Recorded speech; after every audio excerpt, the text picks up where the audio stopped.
سلام، امروز میخوایم درباره چیزی صحبت کنیم که میتواند زندگی شما را تغییر دهد. تمرکز فقط نشستن و فکر کردن به یک کار نیست.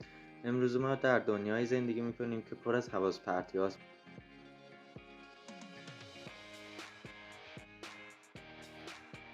و تمرکز فقط برای درس خواندن یا کار نیست. فوایدش خیلی بیشتر است.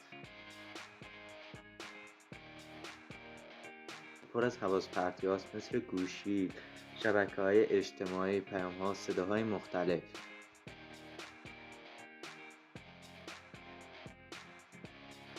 و تمرکز فقط برای درس خواندن یا کار نیست. فوایدش خیلی بیشتر است. سریعتر رسیدن به اهداف، کاهش استرس و اضطراب، افزایش خلاقیت، احساس رضایت بیشتر از زندگی.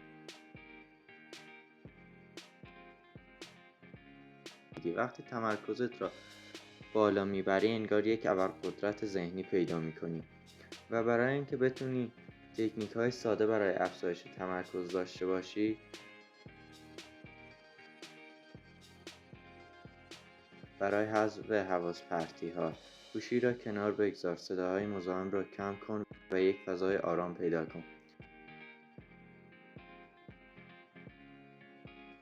به جای اینکه بگی امروز همه کارهایم را انجام میدم، بگو فقط این 3 کار را امروز انجام میدم. تعداد کمتر، اهداف تمرکز بهتر و آینده‌ای روشن‌تر.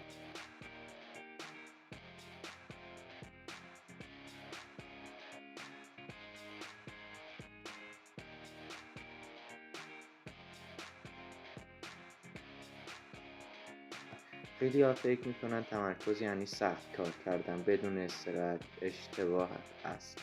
اشتباهات رایج شامل انجام چند کار همزمان، انتظار نتایج فوری، تمرکز روی افکار منفی و حواس پرتی ها. با شناخت این اشتباهات میتوان مسیر درست تمرکز را پیدا کرد. تمرکز مثل عضله است، باید تمرین شود. با تمرین های ساده و روزانه میتوانی ذهن خود را کنترل کنی.